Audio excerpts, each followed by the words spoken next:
Olá pessoal, sejam bem-vindos à nossa aula que vai abordar o tema de torção em barras circulares e em coroa circular, ok? Muito bem. O objetivo aqui é apresentar os conceitos associados com a torção de peças circulares em coroa circular de eixo reto, tá? Que é o caso mais simples que a gente tem de torção, né?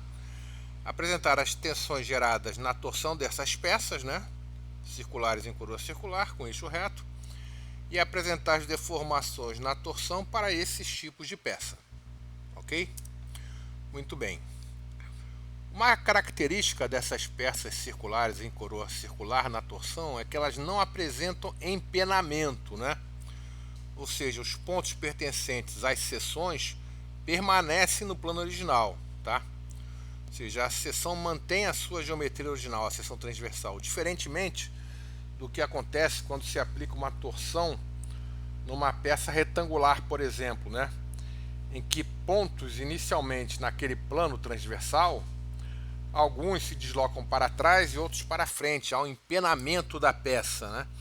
Como a gente pode verificar nessa ilustração que está aí a seguir, né? Então, no caso do eixo circular, né, não havendo empenamento, tá?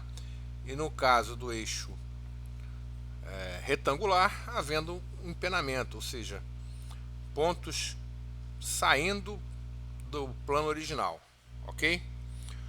Então isso já torna a análise dessa torção nesse tipo de seção circular e também a coroa circular, que apresenta esse mesmo comportamento, mais simples, como a gente vai ver a seguir.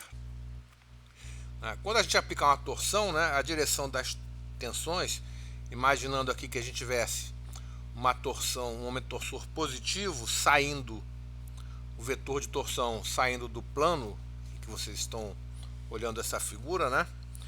A resultante tal de torção vai ser sempre tangencial ao círculo, né? Em que a gente já está avaliando um círculo concêntrico à seção, né? No ponto que a gente já está avaliando a tensão. Então, essa tensão tal, embora ela vá ter componentes, né?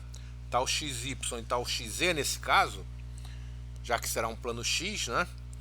A direção da resultante ela é sempre tangente a um círculo concêntrico, né, com a seção original, e passando pelo ponto em que a gente quer definir o valor dessa tensão cisalhante. Ok? Muito bem. Bom, se a gente analisar, né, um trecho de comprimento dx entre duas seções, tá? A gente tem, por exemplo, que aquela linha AB, tá certo? Se a gente fixar um referencial fixo em A, né?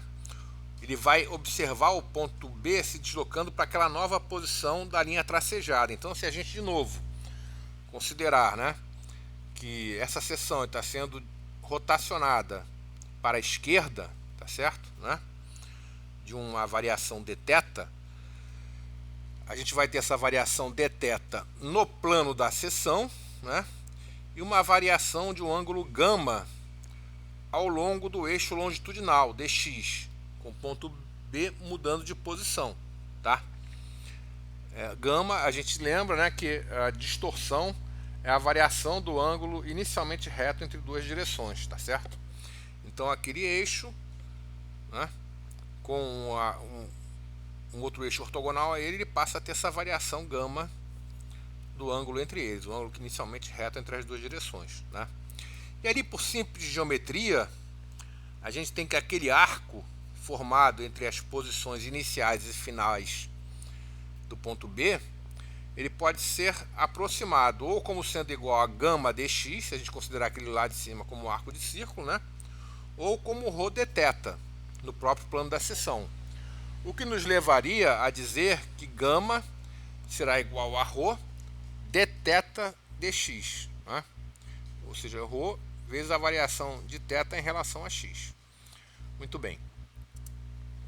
A tensão cisalhante, a gente já viu em aulas anteriores, né, que ela é igual ao produto do módulo de elasticidade transversal G vezes a distorção gama.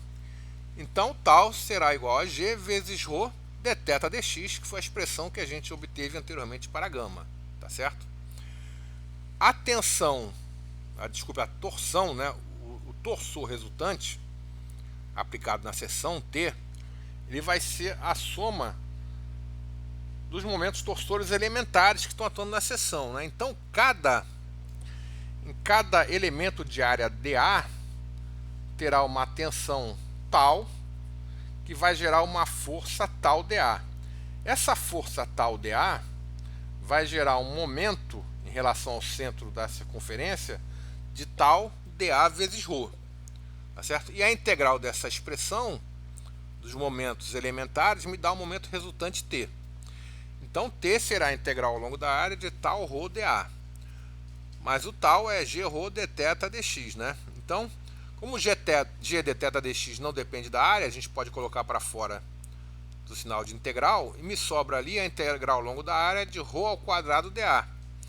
Nós sabemos que é o momento de inércia polar, tá certo? Então a gente chega à conclusão que o g d θ dx vezes j, né, vai ser igual, se a gente colocar, né, lá em cima a expressão g d θ dx, né, g d θ dx vai ser igual a tal sobre ρ. Então eu posso dizer que o t, que é g d θ dx vezes j, vai ser igual a tal sobre ρ vezes j. Então já estou ligando aquela primeira expressão do t, né, com a última t vezes j sobre ρ. Ou, isolando o tal, eu posso dizer que tal é igual a t vezes ρ sobre j. Tá? Ou seja, a tensão cisalhante em um ponto qualquer de uma seção circular ou em coroa circular será igual ao momento torsor aplicado vezes a distância radial até aquele ponto, ρ, dividido pelo momento polar de inércia. Tá certo? Ou momento de inércia polar. Tá?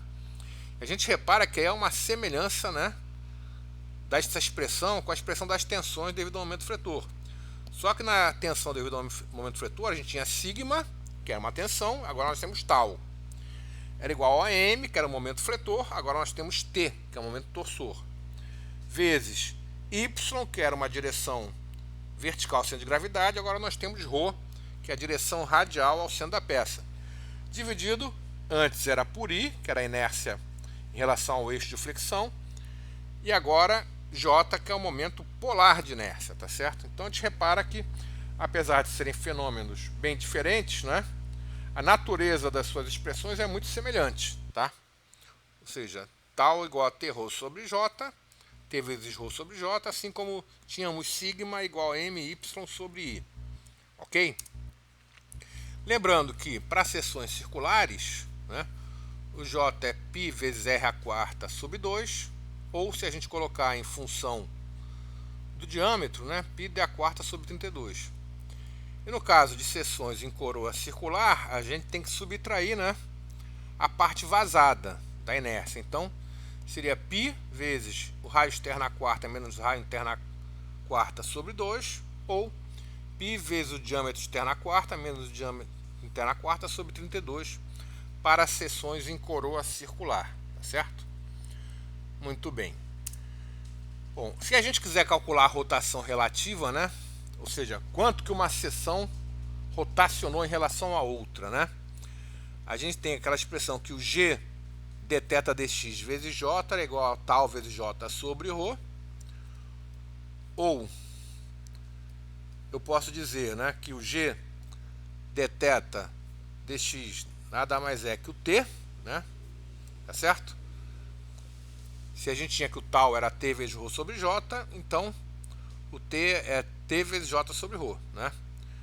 O que nos leva ao dθ igual a t vezes dx dividido por gj, né? Então, se a gente quiser calcular a rotação, né, entre duas seções distantes de um comprimento L, né, ou se L for o comprimento da barra, a gente teria que o θ, a integral de dθ seria θ, ou seja, a rotação relativa entre duas seções, é a integral ao longo desse comprimento de t sobre gj dx. Se nós tivermos t e j constantes, a gente vai obter que essa variação de ângulo angular será igual a tl sobre gj, né? E aí a gente pode verificar até uma semelhança com a variação do comprimento, né, o delta L, devido a cargas axiais, né, que era PL sobre EA. Então repara que aqui a gente tem θ, né, lá a gente variação angular, lá a gente tinha variação de comprimento. Aqui nós temos um momento T, lá nós tínhamos uma força P. Aqui nós temos L, que é o comprimento, lá nós também tínhamos L, que é o comprimento, né? Dividido aqui pelo módulo da elasticidade transversal, lá era o módulo da elasticidade longitudinal. E aqui uma propriedade da seção, que é o aumento de inércia polar, e lá nós tínhamos uma propriedade da seção, que era a área, ok? Então você pode verificar a semelhança dessa expressão com o deslocamento relativo devido ao esforço normal, que muitas vezes a gente usava para calcular a variação de comprimento das barras devido a um esforço normal, ok? Então as conclusões que a gente pode obter, né, é que as tensões cesariantes geradas pelo momento torsor variam linearmente com a distância radial ao centro da seção, e que quanto maior a inércia polar em relação à eixo de torção, menor vai ser o efeito dessas tensões, né?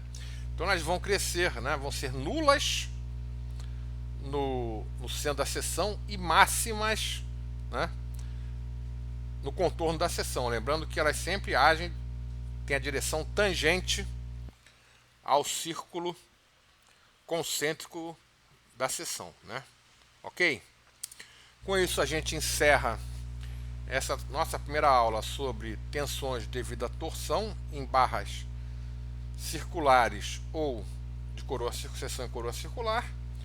Na próxima aula a gente vai falar sobre torção em barras com seções de paredes finas, seções vazadas de paredes finas, né?